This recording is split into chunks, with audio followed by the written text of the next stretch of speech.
The silent phone call. It was just past midnight when Emma's phone rang. She jolted awake, her heart pounding as the piercing sound shattered the silence of her apartment. She fumbled for her phone on the nightstand, squinting at the unknown number flashing on the screen. Half asleep and irritated, she answered, "Hello." No response. Just static, crackling softly on the other end. She was about to hang up when she heard it, a faint whisper, so quiet she almost missed it. Emma. Her blood ran cold. She didn't recognize the voice. It was distorted, as if spoken through gritted teeth.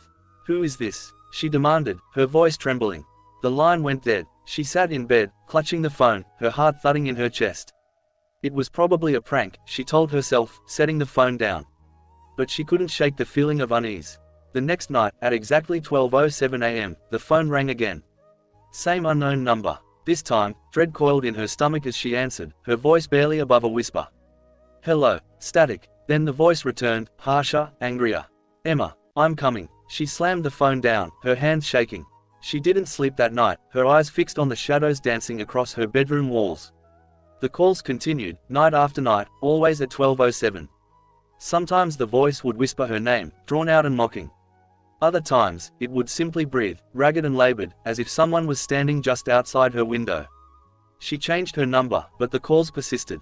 The same static, the same voice. It knew her name. It knew where to find her. Desperate, Emma confided in her best friend, Lily. "You're just stressed," Lily said, trying to sound reassuring.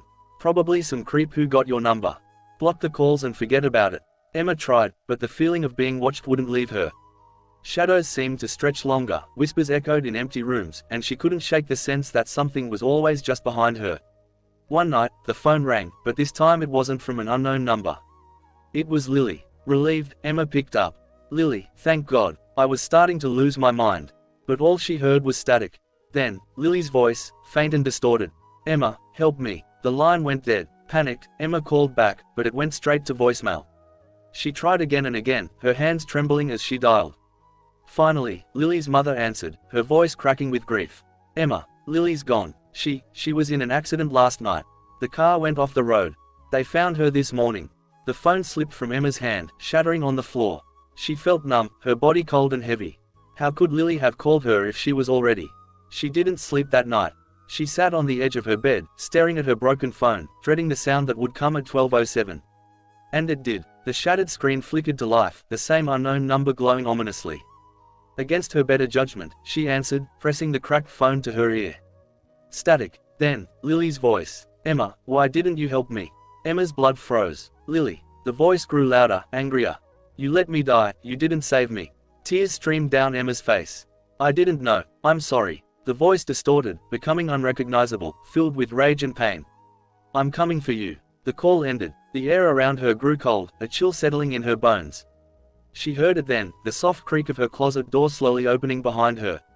She turned, her heart in her throat. Shadows shifted in the darkness, and she saw it, something twisted and broken, crawling out of the closet, its limbs bent at unnatural angles. Its face was pale, eyes hollow, mouth stretched in a silent scream. It was Lily, her body contorted, bones cracking as she moved closer, her dead eyes fixed on Emma. Her mouth opened, but the voice that came out wasn't her own. "You didn't help me, now I'll never leave." The lights flickered, the shadows growing longer, swallowing the room. Emma screamed, backing into the wall as the figure reached for her, its fingers cold and skeletal. The phone buzzed on the floor, the screen lighting up one last time. 12:07 a.m. The whispers grew louder, echoing off the walls, surrounding her. The last thing she heard before the darkness claimed her was Lily's voice, soft and mournful. "You should have answered sooner." The apartment fell silent. When the police found her the next day, her phone lay shattered beside her, the call log empty, but the look of terror frozen on her face told them everything they needed to know. And when the clock struck 12:07 that night, Emma's phone began to ring.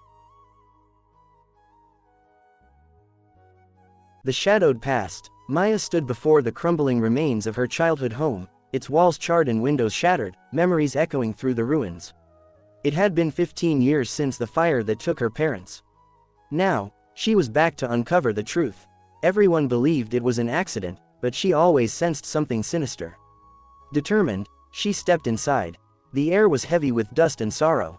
Her flashlight danced across the broken floorboards, illuminating fragments of her past. There, on the wall, was the faint outline of a handprint, burned into the wood. Her heart raced. Whose hand was it? As she moved deeper, the temperature seemed to drop. Whispers floated through the air, echoing softly. She spun around, but no one was there. Shaking off the chill, she continued until she reached what was once her parents' bedroom. It was untouched, preserved as if time stood still. A photograph lay on the bed, the glass shattered, but the faces were intact, her parents, smiling, with a man she didn't recognize. Maya's fingers trembled as she picked up the frame.